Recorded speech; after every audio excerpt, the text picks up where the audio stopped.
The dawn mist clung to the jungle canopy, a silent gray shroud over the winding river. John, his knuckles white on the paddle, guided his canoe through the murky water. Every ripple, every rustle of leaves on the bank sent a jolt of adrenaline through him. He was a seasoned explorer, his face a roadmap of expeditions past. But this place felt different. The air was thick with an ancient, predatory stillness. The khaki of his safari shirt was damp with sweat, his senses honed to a razor's edge. He scanned the water's surface, the dense curtain of mangroves, his eyes searching for any sign of movement in the primordial landscape. The silence was unnerving, a held breath that promised violence. He was deep in uncharted territory, a lone figure against the immense, untamed wilderness. Suddenly, the water beside his canoe bulged. A monstrous head, gnarled and ancient, broke the surface without a sound. Two piercing yellow eyes, cold and intelligent, fixed on him. It was a saltwater crocodile, a relic from a forgotten age, its dark green scales like jagged armor. The sheer size of it was breathtaking, a living nightmare dredged from the river's depths. For a moment, man and beast were frozen in a tableau of predator and prey. Then, with a surge of primeval power, the crocodile lunged. A cavernous mouth filled with dagger-like teeth snapped shut inches from the canoe's hull.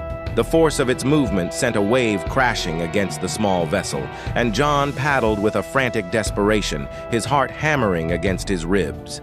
The reprieve was short-lived. The beast was relentless, a force of nature intent on its kill. It circled, a dark shadow beneath the brown water before striking again. This time, there was no near miss. The crocodile's massive body slammed into the side of the canoe with the force of a battering ram.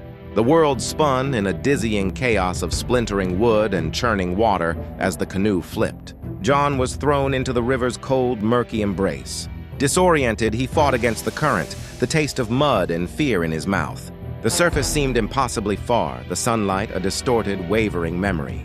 He was in the creature's element now, vulnerable and exposed. Below the surface, the deadly dance began. In the cloudy subterranean world, the crocodile was a graceful, terrifying specter. It circled him, its powerful tail propelling it through the water with an effortless, menacing speed. John, his lungs burning, drew the survival knife from his belt. The steel glinted in the dim light. As the beast made its first pass, he thrust the blade forward, a desperate, instinctive act of defiance. The crocodile recoiled slightly, more surprised than injured, before turning for another attack. John kicked and twisted, using the knife to fend off the snapping jaws, each movement a frantic prayer in a silent underwater battle for his life.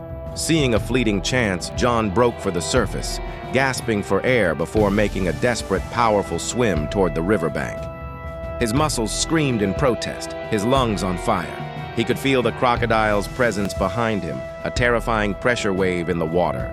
The pursuit was relentless, a primal chase to the death. With a final, agonized burst of strength, he reached the shore, his fingers digging into the slick mud. He hauled his battered body out of the water, collapsing onto the bank. He was wounded, exhausted, but alive. Turning his head, he watched as the ancient reptile, its hunt thwarted, submerged slowly and retreated into the dark heart of the river, leaving him alone with the pounding of his own heart in the suffocating jungle silence.